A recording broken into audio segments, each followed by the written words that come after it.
मेरे प्यारे सभी विद्यार्थियों को सुप्रभातम। कैसे हैं आप लोग? उम्मीद है अच्छे हैं। चैप्टर नंबर 7 चल रहा है विद्युत धारा के चुंबकीय प्रभाव, जिसमें अपन ने कल एक नया टॉपिक स्टार्ट किया था, धारामापी। धारामापी क्या है?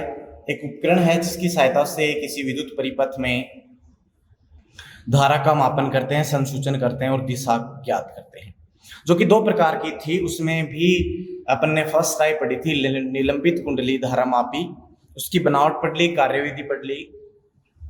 अब नेक्स्ट उसी में अपन कार्यविधि के बाद में आता है धारामापी की सुग्राहिता। सुग्राहिता से मीनिंग क्या है? धारामापी की सुग्राहिता से क्या मीनिंग है? सुग्राहिता अगर ज्यादा है किसी धारामापी की, इसका मतलब ये है कि उसमें अगर अपने अल्पमान की धारा भी प्रवाहित करवाएं तो उसमें पूर्ण विक्षेप प्राप्त हो, मीन्स अच्छे से विक्षेप प्राप्त हो, तो उसी को अपन सुग्राही कहेंगे। ठीक है, इसमें दो आएंगे अपने पास से। फर्स्ट होगा धारा सुग्राहिता। क्या होगा? धारा सुग्राहिता। बड़ा ही आसान है कि धारामापी में एकांक धारा के कारण उत्पन्न विक्षेप को धारामापी की धारा सुग्राहिता कहते हैं। कि एकांक धारा अगर अपन प्रवाहित करवाएं, एकांक मान की धारा प्रवाहित करवाएं, तो उसमें कितना विक्षेप उत्पन्न होगा, वही धारामापी की सुग्राहिता, सेंसिटिविटी ऑफ करंट होगी। इसको एस आई से लिखते हैं, current sensitivity is equals to, क्या बनेगी डेफिनेशन के अकॉर्डिंग? विक्षेप को फाई से लिखा था, धारा को आई से, तो फाई अपॉन आई मीन्स एकांक मान की धारा प्रवाहित करने पर जो विक्षेप उत्पन्न होगा उसी को अपन क्या कहेंगे? धारा सुग्राहिता। ठीक है, कल अपने आई का मान निकाला था, अगर आपको याद हो, जो धारा आई थी उसका मान आया था C upon N A B five, जहां पे आई परिपथ में प्रवाहित धारा थी, C एक नियतांक था, N भी नियतांक जो कि कुंडली में फेरों की संख्या है, A उसका सदिश क्षेत्रफल था, B चुंबकीय क्षेत्र और फाई आपके पास विक्षेप। ये मान अपन ने कल निकाला था। ये मान अगर अपन I का यहां रखते हैं तो एस आई क्या बनेगा? Phi upon C into phi N A B बनता है। ठीक है, फाई से फाई कैंसिल आउट, तो एस आई का मान बचेगा N A B upon C. तो ये आपके पास एक कांस्टेंट वैल्यू बचेगी जो कि धारा सुग्राहिता का मान है। और अगर आपको याद हो तो C upon N A B, जो कि C upon N A B को आपने एक नाम दिया था, जो कि था कि एक नया नियतांक दिया था, परिवर्तन गुणांक, जिसको अपन ने कहा था। तो यहां से इसका व्युत्क्रम है, तो एस आई बराबर बनेगा 1 अपॉन के बनेगा। ठीक है, तो ये इस गुणांक का व्युत्क्रम भी होती है धारा सुग्राहिता। क्लियर है? नेक्स्ट अपने पास इसी में आता है वोल्टता सुग्राहिता। क्या आएगी? वोल्टता सुग्राहिता। देखो क्या होगी, जैसे धारा सुग्राहिता उसी प्रकार से वोल्टता सुग्राहिता होगी कि धारामापी के टर्मिनल हैं, कोई भी दो टर्मिनल ले लें, मान लिया कि ये ए बी टर्मिनल है, तो इन दो टर्मिनलों के मध्य अगर अपन एकांक विभवांतर लगाएं और उस एकांक विभवांतर लगाने से धारामापी में कितना विक्षेप उत्पन्न होता है, उसी को अपन वोल्टता सुग्राहिता कहते हैं। ठीक है, ये पुनः विक्षेप उत्पन्न हो रहा है एकांक वोल्टता पर, यहां पर एकांक वोल्टता कह दो, एकांक विभवांतर कह दो। ठीक है, इसको अपन एस वी से लिखेंगे। तो डेफिनेशन के अकॉर्डिंग फॉर्मूला क्या बनेगा? एस वी बराबर फाई अपॉन वी, वी हो जाएगा उसका विभवांतर और फाई आपके पास क्या होगा? फाई आपके पास में विक्षेप होगा। क्लियर है? वी विभवांतर है और ओम का नियम से अपने को पता है कि विभवांतर जो होता है वो प्रतिरोध और धारा का गुणनफल होता है। ठीक है, तो मैं ये कहूं कि जो धारामापी अपन ने लिया है उस धारामापी का प्रतिरोध है वो G है और उसमें प्रवाहित धारा I है, तो मैं यहां से लिख सकता हूं ओम के नियम से V बराबर I इंटू G। ये मान यहां रखें तो एस वी बराबर क्या बनेगा? Phi upon I G. I का मान उन्हें वही अपन ने जो पता है C बराबर I बराबर C upon N A B into phi, ये मान यहां रखा तो एस वी बराबर क्या बनेगा? Phi upon G into C phi into N A B, phi से फाई कैंसिल आउट, तो एस वी बराबर क्या बचेगा? एन ए बी अपॉन में सी जी। क्या बचेगा? एन ए बी अपॉन सी जी। और यहाँ पे एन ए बी क्या था? एन ए बी आपके पास में क्या था? एन ए बी अपॉन सी वही अपन 1/k, तो उस फॉर्म में भी लिख सकते हो। तो ये आपके पास आता है। अब इन दोनों में संबंध आता है, कई बार अपन पूछ लें कि धारा सुग्राहिता और धारा वोल्टता सुग्राहिता में क्या संबंध होता है। तो देखो यहाँ से एस वी बराबर हम जानते हैं वोल्टता सुग्राहिता N A B upon C into G, लेकिन N A B upon C तो एस आई है, तो इसी जगह एस आई लिख सकता हूं। तो एस वी बराबर बनेगा एस आई अपॉन जी बचता है। ये आपके पास आता है वोल्टता सुग्राहिता और धारा सुग्राहिता में संबंध। क्लियर है। नेक्स्ट अपना एक डेफिनेशन और आती है जो भी एग्जाम में पूछी जाती है, धारामापी का दक्षतांक। एग्जाम में क्वेश्चन आ जाता है कि धारामापी का दक्षतांक किसे कहते हैं, 1 नंबर का क्वेश्चन आ जाए तो बड़ा ही आसान है।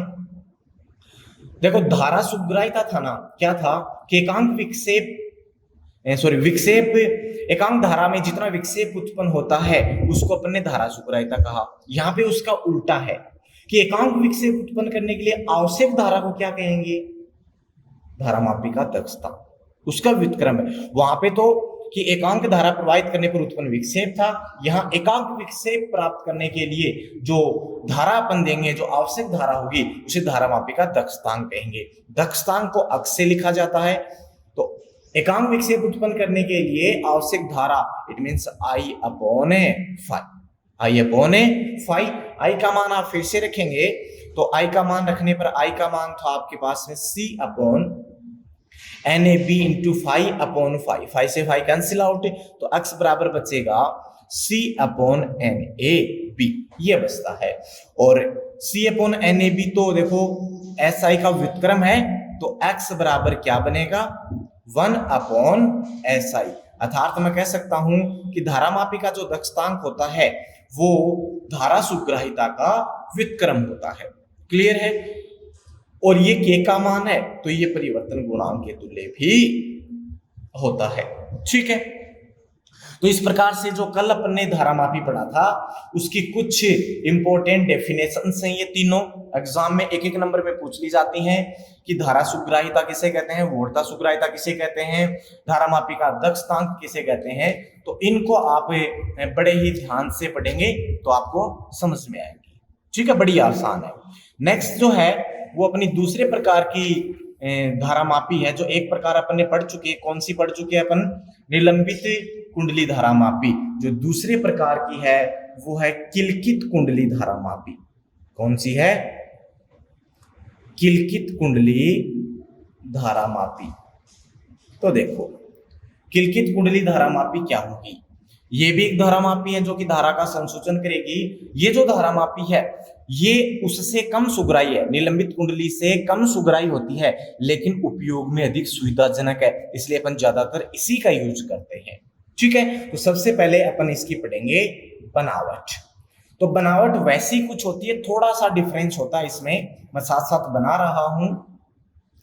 इसमें आपके पास में एक आयताकार कुंडली होगी जिस पर तांबे के विद्युत रोधी तार लपेटे होते हैं, और उसके मध्य भाग में क्या होता है, उसके मध्य भाग में नरम लोहे की करोड़ होती है। तो मैं यहां से बना रहा हूं, ये आपके पास एक बेलनाकार नरम लोहे की करोड़ होगी जो कि आयताकार किसमें रखी हुई है, आयताकार कुंडली के मध्य रखी हुई है। देखो ये आयताकार कुंडली मैंने इस प्रकार से बनाई है और इसके मध्य ये बीच भाग में रखी हुई है। ठीक है। ये जो व्यवस्था है, ये व्यवस्था दो ध्रुव होंगे।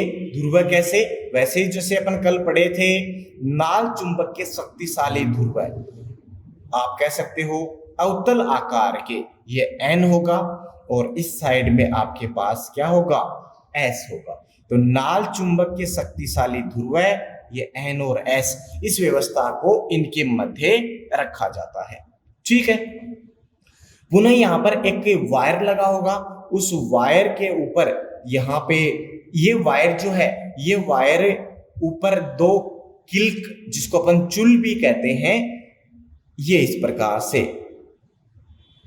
इनके मध्य यहाँ पे गड्ढा सा होता है, इनमें ये जो रोड है ये फिट रहती है। सेम उसी प्रकार से नीचे की तरफ भी ये किल्क होते हैं जिनको अपन चुल भी कहते हैं। ठीक है, इनके मध्य होगी और इनमें ये आसानी से घूर्णन कर सकती है। जब घूर्णन गति करेगी तो इनके बीच में आसानी से घूर्णन कर सकती है। ठीक है, यहाँ पे ऊपरी और निचले सिरे पर एक स्प्रिंग लगी होती है, ये इस प्रकार से ये स्प्रिंग है और इस स्प्रिंग को अपन टर्मिनल T1 से, सेम इसी प्रकार से निचले सिरे पर भी एक स्प्रिंग लगी होगी और ये होगी T2 सिरे से जुड़ी होती है। स्प्रिंग क्या करती हैं, जैसे रोटेट होगी, ये घूर्णन करेगी तो ये स्प्रिंग के कारण इस पे एक प्रत्यानयन बल आघूर्ण लगेगा जो इसको वापस अपनी प्रारंभिक स्थिति में भी लाएगा। ठीक है, कितनी घूर्णित हुई, निलंबित कुंडली में तो क्या था, यहाँ पर एक ग्लास लगाया था, समतल दर्पण था, यहाँ पे दर्पण नहीं होगा, यहाँ पे एक संकेतक लगा होगा। क्या लगा होगा, इस कुंडली से जुड़ा हुआ एक संकेतक लगा होगा, ये पॉइंटर लगा होता है जो कि संकेत करेगा और यहाँ एक वर्ताकार पैमाना लगा होता है। ठीक है, ये वर्ताकार पैमाना होगा इस पर और इस पर ये संकेतक इधर उधर घूम सकता है। ठीक है, ऐसे जैसे 0 ये इस पे रीडिंग्स लिखी होंगी और ये इधर उधर रोटेट हो सकता है, तो ये तो हो जाएगा संकेतक और ये हो जाएंगे किल्क जिनको अपन चुल भी कहते हैं। ठीक है, ये हो जाएंगी स्प्रिंग, सेम यही स्प्रिंग किल्क हो गया। ये आपके पास हो जाएगी क्रोड जो नरम लोहे की है और ये हो जाएगी कुंडली, आयताकार कुंडली, ये शक्तिशाली ध्रुव है। तो ये इसकी बनावट होती है। ठीक है, ये इसमें आसानी से घूम सकता है। तो बनावट में अपन इतना लिखेंगे कि नाल चुंबक के बीच में होगा, ये सब व्यवस्था को अपन बता देंगे। क्लियर हुआ। अब ये जो धारामापी, इसका एक दूसरा नाम भी है, दूसरा नाम भी बता देता हूं, उसमें भी एग्जाम में आ सकता है, वेस्टर्न धारामापी। तो इस धारामापी को अपन क्या कहते हैं, वेस्टर्न धारामापी भी कहते हैं। तो वेस्टर्न धारामापी के अगर क्वेश्चन आता है तो उसमें भी आपको किल्कित कुंडली धारामापी ही करके आना है। क्लियर है। तो इसकी बनावट डिफरेंट होती है, बाकी इसका सिद्धांत, कार्य प्रणाली, जो त्रिज्य सदिश है वो सब कुछ सेम होते हैं। तो सिद्धांत मैं बता देता हूं, बाकी सेम ही है, जो लास्ट वाली थी वही सेम अपने इसमें पढ़े जाते हैं। सिद्धांत क्या था, सिद्धांत ये था कि जब अपन इन दोनों टर्मिनलों में धारा प्रवाहित करवाएंगे, ठीक है, तो जैसे ही कुंडली में धारा आएगी तो ये त्रिज्य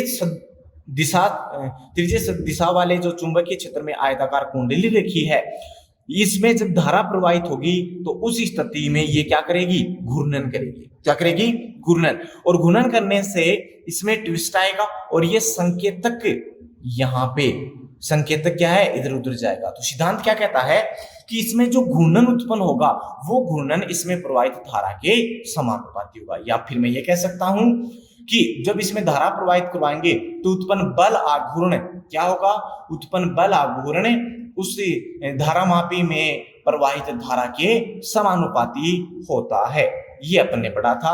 या फिर विक्षेप जो है वो उस धारा के समानुपाती होता है, ये इसका सिद्धांत है जो अपन ने कल पढ़ा था। सेम वही इसका सिद्धांत होगा, उसको अपन डिराइव भी कर सकते हैं। उसके लिए त्रिज्य सदिश रखा जाता है। त्रिज्य सदिश क्या होता है, त्रिज्य सदिश होता है कि जो अपनी कुंडली थी उस कुंडली का क्षेत्रफल सदिश ए वेक्टर और बी वेक्टर, जो बी वेक्टर था चुंबकीय क्षेत्र, उन दोनों के मध्य का जो कोण है वो हमेशा क्या होगा, 90 डिग्री। मींस वो एक दूसरे के कैसे होंगे, हमेशा लंबवत होंगे। और ये लंबवत रखने के लिए दो अपने पास हैं कि एक तो इनको अपन अवतल आकार की नाल चुंबक लेते हैं और दूसरा ये है कि जो क्रोड ली जाती है वो नरम मुलायम लोहे की ली जाती है, जिससे कि अपने को ये रिजल्ट मिलता है, थीटा ऑलवेज 90 डिग्री। क्लियर है। कार्यविधि में भी अपन उसी प्रकार से जो कल अपन ने पढ़ी थी सेम वैसी ही यहाँ पे कार्यविधि आपको पढ़नी है। ठीक है, तो वैसी कार्यविधि पढ़ेंगे कि उसमें जब ट्विस्ट करेगा तो ऐसे ही यहाँ पर अपने को देखने को मिलेगा। क्लियर है। तो कार्यविधि वगैरह सेम होंगी। तो ये धारामापी आपका कंप्लीट हो गया। अब धारामापी जो है उसकी सहायता से अपन दो चीजें बना सकते हैं, दो उपकरण बना सकते हैं। एक बना सकते हैं एमीटर और एक बना सकते हैं वोल्टमीटर। तो धारामापी की सहायता से एमीटर और वोल्टमीटर बना सकते हैं। तो वो कैसे बनेंगे, तो उसके लिए पहले तो एक डेफिनेशन आती है संट। संट क्या होता है, एक संट अपन पढ़ेंगे। तो देखो ये जो धारामापी पढ़े अपन ने, निलंबित और किल्कित, जब इनमें अपन धारा प्रवाहित करवाएंगे तो ये जो संकेतक है ये इधर उधर जाएगा। अगर मैंने इसकी जो धारामापी की जो क्षमता है अगर उससे ज्यादा इसमें धारा प्रवाहित करवा दी तो उस कंडीशन में क्या होगा, या तो ये धारामापी जल जाएगा या फिर संकेतक की रेंज से बाहर जाएगा तो संकेतक टूट जाएगा। मीन्स यहाँ पे यांत्रिक हानि होगी।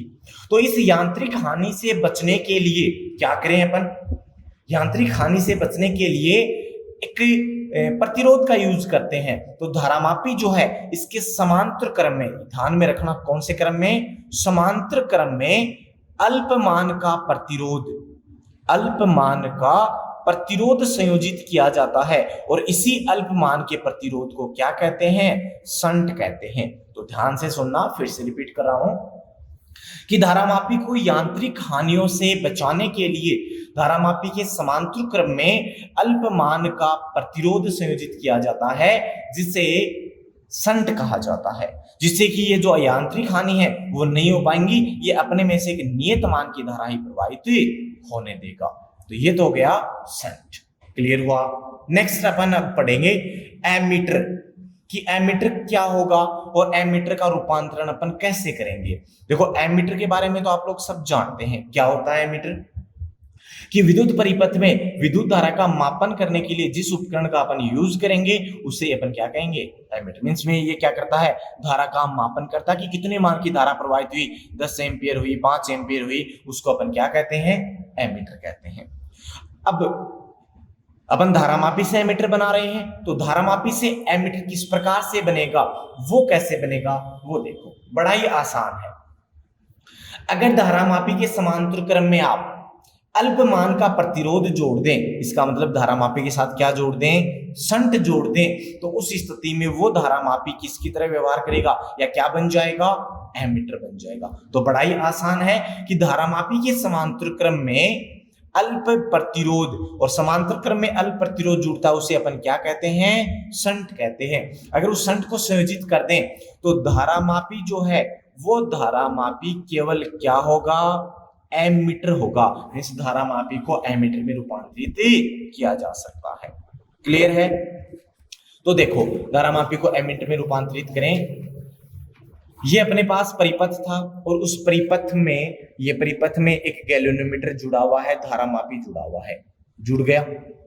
इस धारामापी के समांतर क्रम में, तो समांतर क्रम में का मतलब होता है दोनों सिरों के मध्य, ये समांतर क्रम में एक प्रतिरोध जोड़ दिया जो कि अल्पमान का प्रतिरोध है, इसे शंट है तो एस से डिनोट किया है मैंने, ठीक है। इसमें टोटल धारा कितनी प्रवाहित हो रही थी, आई मान की धारा प्रवाहित हो रही थी, मान लिया, ठीक है। ये पॉइंट है ए और ये पॉइंट है बी। तो इस धारामापी में से प्रवाहित धारा कितनी, आई जी, और शंट में से प्रवाहित धारा कितनी, आई एस। तो आई एस का मान कितना होगा, देखो टोटल आई आ रही थी, इस आई में से आई जी धारामापी में चली गई तो कितनी बची, आई माइनस आई जी, और वही किसके इक्वल होगी, आई एस के। ये आई एस यहां जाएगा, ये आई जी यहां जाएगा, पुनः है बी के बाद में अपने को क्या मिलेगी, आई धारा मिलेगी, क्लियर है। तो ये आपके पास में जो परिपथ मैंने बनाया है ये एमीटर का परिपथ है, या फिर मैं ये कह सकता हूं कि धारामापी से एमीटर के रूपांतरण का परिपथ है। आप देख सकते हैं इसमें ये धारामापी था और इसके समांतर क्रम में एक अल्पमान का प्रतिरोध अर्थात शंट जोड़ दिया तो ये बन गया, क्लियर है। अब यहाँ पे थोड़ी सी अपन कैलकुलेशन करते हैं। देखो समांतर क्रम संयोजन है तो आपको पता होगा, समांतर पहले भी अपन पढ़ चुके हैं, समांतर क्रम संयोजन में विभवांतर का मान क्या रहता है, समान रहता है। क्या रहता है, समान रहता है। तो यहां से विभवांतर ओम के नियम से अगर मैं कहूं कि धारामापी का प्रतिरोध G है तो इसका सिरों पर उत्पन्न विभवांतर हो जाएगा V बराबर है IG इंटू जी। तो IG इंटू जी जो कि बराबर होगा किसके, इसमें से प्रवाहित धारा कितनी है, IS, तो IS इंटू S इनके बराबर होगा। तो ये समांतर क्रम संयोजन में दोनों यहां पर विभवांतर का मान है समान होगा। लेकिन IS का मान देखो कितना है, IS बराबर तो है I माइनस IG, ये मान यहां रखा तो आपके पास में IG इंटू जी बराबर बनता है I माइनस IG और इंटू क्या बनेगा, S बनेगा, ठीक है। तो यहां से शंट का मान कितना लें, शंट का मान यहां से आ जाएगा S is equals to IG into G upon I minus IG। ये उस शंट का मान आ जाएगा जो अपन यहाँ पे प्रयुक्त करेंगे। ठीक है, तो इस शंट का मान इतना होगा। क्लियर है। पुनः इस समीकरण से यहां से मैं क्या लिख सकता हूं, इस IG वाले टर्म को इधर ले जाऊं तो ये बनेगा IG, देखो इधर कॉमन आ गया, ये इधर जाएगा तो प्लस हो जाएगा, मींस G प्लस S और is equals to I into S। अब धारामापी में पूर्ण स्केल पर विक्षेप प्राप्त करना, ये क्वेश्चन यहां से न्यूमेरिकल के रूप में पूछा जाता है, तो बड़े ध्यान से सुने इसको। मैं कह रहा हूं कि धारामापी की पूर्ण स्केल पर विक्षेप प्राप्त करने के लिए कितनी धारा आवश्यक होगी, तो उसके लिए दो सूत्र दिए जाते हैं इन्हीं फॉर्मूला से। एक तो ये दिया जाता है कि IG बराबर I upon G plus S into S, एक तो ये दिया जाएगा आपके पास में। ठीक है, एक आपके पास में दूसरा और दिया जाएगा IG is equals to I minus IS upon G और इंटू S, ये दो सूत्र दिए जाते हैं। अगर आपको I का मान दे रखा है, GS का मान दे रखा है, तो ये वाला फॉर्मूला यूज कर सकते हो आप, और अगर IS का भी दे रखा है तो आप ये वाला फॉर्मूला यूज कर सकते हो। दोनों एक ही बात है, दोनों को आपस में सोल्व करके अपन ने निकाला है। तो फिर से रिपीट कर रहा हूं कि धारामापी की पूर्ण स्केल पर विक्षेप प्राप्त करने के लिए आवश्यक धारा का मान ये या ये, इस पे न्यूमेरिकल क्वेश्चन आता है। ठीक है, तो इसको आप ध्यान रखें। अब लिखेंगे एमीटर का प्रभावी प्रतिरोध, तो ये तो एमीटर बन गया देखो आपके पास में, तो इस एमीटर का प्रभावी प्रतिरोध कितना होगा, तो प्रतिरोध देखो समांतर क्रम में जुड़े हैं, तो समांतर क्रम में प्रतिरोध होते हैं 1/r बराबर 1/r1 प्लस 1/r2। तो यहाँ जब अपन उसको सोल्व करते हैं तो RA से लिखा मैंने प्रभावी प्रतिरोध को, तो वो क्या बनता है, RA बराबर देखो एक का प्रतिरोध G, एक का प्रतिरोध S, तो 1/RA बराबर बनेगा 1/G प्लस 1/S। एलसीएम लेके जब सोल्व करेंगे तो RA बराबर बनेगा GS upon G plus S। ये क्या बनता है, एमीटर का प्रभावी प्रतिरोध। यहां पे मैंने कहा कि शंट जो होता है वो अल्प प्रतिरोध होता है, इसका मतलब S लेस देन क्या होगा, G होगा। जब S लेस देन G होगा तो इस G की तुलना में S को नगण्य माना जा सकता है, तो RA बराबर क्या बचेगा, GS अपॉन G से G कैंसिल आउट, तो RA लगभग बराबर किसके आ गया, S के आ गया। तो यहां से क्या करें कि जो एमीटर है उसका प्रभावी प्रतिरोध जो होता है, जो अपन शंट प्रयुक्त करेंगे, उस शंट के प्रतिरोध की क्या होता है, तुल्य होता है। मींस उस एमीटर का जो प्रभावी प्रतिरोध है वो अल्प होना चाहिए, तभी वो ज्यादा अच्छे से वर्क करता है, तभी उसकी सुग्राह्यता ज्यादा अच्छी होती है। और यहाँ से दो इंपॉर्टेंट बातें आपको पता होनी चाहिए। फर्स्ट ये कि एमीटर को परिपथ के कौन से क्रम में जोड़ा जाता है, एमीटर को परिपथ के हमेशा श्रेणी क्रम में जोड़ा जाता है, इस बात को आप स्पेशल ध्यान रखें। और दूसरी बात ये कि एक आदर्श एमीटर होता है, आदर्श एमीटर में से जिसकी सुग्राह्यता उच्च होती है, मैक्सिमम होती है, उस आदर्श एमीटर का जो प्रतिरोध है वो शून्य होता है। शून्य देखो अल्प था, लेकिन वो भी शून्य हो जाए तो एक आदर्श एमीटर होगा। अर्थात मैं ये कह सकता हूं कि जब प्रतिरोध शून्य होगा तो उसमें से अच्छे से धारा का प्रवाह हो सकेगा और वो धारा का मापन अच्छे से कर सकता है। ठीक है, ये आपके पास में हो गया। नेक्स्ट आता है वोल्टमीटर। वोल्टमीटर क्या होगा, अब पढ़े वोल्टमीटर, पहले भी अपन जिक्र कर चुके हैं इसका कि कोई विद्युत परिपथ है, उस विद्युत परिपथ में दो बिंदुओं के मध्य विभवांतर का मापन करें तो उसके लिए जो प्रयुक्त उपकरण होगा उसी को अपन क्या कहेंगे, वोल्टमीटर। ये अपन 5 के चैप्टर में पढ़ा था, वहां पे भी वोल्टमीटर का जिक्र हुआ था। और दो बिंदुओं के मध्य विभवांतर का मापन अपन ने विभवमापी भी से किया था, लेकिन विभवमापी अधिक सुग्राही होता है, या मैं कह सकता हूं एक आदर्श वोल्टमीटर होता है। लेकिन यहाँ पे सिर्फ वोल्टमीटर की बात चल रही है, तो वोल्टमीटर क्या होगा कि विद्युत परिपथ में दो बिंदुओं के मध्य विभवांतर के मापन हेतु प्रयुक्त उपकरण को क्या कहते हैं, वोल्टमीटर कहते हैं। क्लियर है। अब ये धारामापी से कैसे बनेगा, बड़ा ही आसान है। धारामापी के श्रेणी क्रम में उच्च प्रतिरोध जोड़ दें तो क्या बन जाएगा, तो वोल्टमीटर बन जाएगा। तो धारामापी से किसमें रूपांतरित हो जाएगा, वोल्टमीटर में। क्लियर है, ठीक है। ये एमीटर का व्युत्क्रम है। देखो एमीटर के समांतर क्रम में अल्प प्रतिरोध जोड़ा था, यहां पे समांतर के स्थान पर क्या होगा, श्रेणीकरण, और अल्प के स्थान पर क्या होगा, उच्च प्रतिरोध, तो वही धारामापी क्या बन जाएगा, वोल्टमीटर बन जाएगा। तो इस बात का आप ध्यान रखें, ये उस वाले का व्युत्क्रम है। क्लियर है? अब इसको अपने डायग्राम बनाए, देखो ये एक गैल्वेनोमीटर जुड़ा हुआ था, ठीक है। अब इसके किस में जोड़ना है, श्रेणी क्रम में, तो देखो ये मैंने जोड़ दिया श्रेणी क्रम में, ठीक है। RH हाई रेजिस्टेंस जोड़ दिया, तो ये जो युक्ति बन गई, मैंने ये डॉटेड लाइन से ड्रॉ कर रखी है, इस डॉटेड लाइन वाली युक्ति को मैं क्या कहूंगा, वोल्टमीटर। तो ये पॉइंट A था, ये पॉइंट B था। टोटल धारा अपने पास में प्रवाहित हो रही थी, वही इसमें से प्रवाहित होगी, क्योंकि श्रेणी क्रम में धारा का मान समान रहता है, तो इसमें से प्रवाहित धारा कितनी, IC, ठीक है। तो इस A व B के मध्य का विभवांतर कितना, यदि मैं कहूं विभवांतर V है, तो देखो ओम के नियम से कुल प्रतिरोध कितना हो गया, इसका G, इसका RH, और दोनों में से प्रवाहित धारा कितनी होगी, IC। तो उस स्थिति में, उस कंडीशन में मैं ओम के नियम से क्या लिख सकता हूं, V बराबर IC और RH प्लस में G, और यहां से RH प्लस में G बराबर है V अपॉन IC। और पूर्ण विक्षेप प्राप्त करने के लिए कितना प्रतिरोध अपन प्रयुक्त करें, तो वो RH बराबर होगा V upon IG minus G। ये एग्जाम में न्यूमेरिकल क्वेश्चन के लिए इंपॉर्टेंट है। जो पहले वाला एक एमीटर में बताया था वो वाला फॉर्मूला और ये वाला फॉर्मूला, दोनों को आप अच्छे से याद कर लें। न्यूमेरिकल क्वेश्चन यहां से आ सकता है कि जो आपके पास में वोल्टमीटर है, धारामापी से वोल्टमीटर के रूपांतरण के लिए कितना उस प्रतिरोध का मान होगा, वो यहां से निकाल सकते हैं। यहां से गैल्वेनोमीटर का प्रतिरोध भी निकाल सकते हैं, ठीक है। यहां से आवश्यक धारा भी निकाल सकते हैं। क्लियर है? ओके।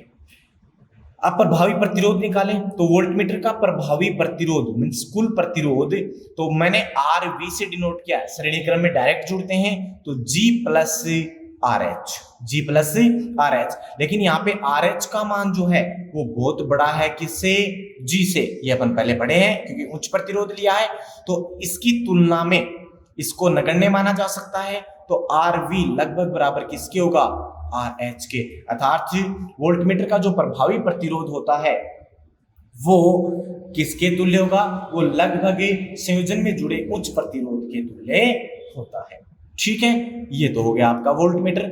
नेक्स्ट अपने पास में इसकी कुछ इंपॉर्टेंट बातें, वोल्टमीटर को कैसे जोड़ा जाता है, वोल्टमीटर हमेशा परिपथ के समांतर क्रम में जुड़ता है। आप कंफ्यूज नहीं हो, धारामापी से वोल्टमीटर बनाएंगे तब तो उच्च प्रतिरोध किस में जुड़ेगा, श्रेणी क्रम में। लेकिन ये वोल्टमीटर बन गया, अब इसको अपन परिपथ में कैसे जोड़ें, तो वो कौन से क्रम में जोड़ा जाता है, समांतर क्रम में जोड़ा जाता है। इस बात को आप हमेशा ध्यान रखें। दूसरा पॉइंट, ये आदर्श वोल्टमीटर, ये क्वेश्चन एग्जाम में काफी बार आता है, कंपटीशन एग्जाम में भी आ जाता है। तो आदर्श वोल्टमीटर जो होता है उसका प्रतिरोध क्या होता है, अनंत होता है। क्या होता है, अनंत होता है, इंफिनिटी होता है। क्यों, ताकि वो अपने में से धारा प्रवाहित नहीं होने दे, और अपने में से धारा प्रवाहित नहीं होने देगा तो धारा के मान में त्रुटि कम से कम आएगी। क्लियर है? तो आदर्श एमीटर का प्रतिरोध शून्य और आदर्श वोल्टमीटर का प्रतिरोध कितना, अनंत होता है। इस बात को आप ध्यान रखें। कैसे जुड़ते हैं, कौन से क्रम में जुड़ते हैं, इनको भी आप ध्यान रखिए। तो ये अपना धारामापी वाला जो टॉपिक है वो कंप्लीट हो गया है, ठीक है। नेक्स्ट अपन नेक्स्ट क्लास में जो टॉपिक करेंगे वो बहुत ही इंपॉर्टेंट है, वहां से क्वेश्चन पूछने की पूरी संभावना रहती है एग्जाम में। तो मिस नहीं करें क्लास को, कंटिन्यू अपनी क्लास बनाए रखें, ठीक है। और वीडियो अगर पसंद आता तो उसे आप लाइक भी किया करें, कमेंट करने के साथ उसे आप लाइक भी किया करें, और ज्यादा से ज्यादा आप उसको शेयर करें ताकि मैक्सिमम बच्चों को उसका लाभ मिल सके, ठीक है। और कंटिन्यूटी रखें अपनी स्टडी में, बीच में कहीं भी आप मिस नहीं करें। मिस करेंगे तो अगले वाला टॉपिक आपको समझ में नहीं आएगा। इसलिए आप अच्छे से इसको पढ़ें, समझें, और जो भी डाउट्स आप उनको क्लियर करें। ओके, धन्यवाद।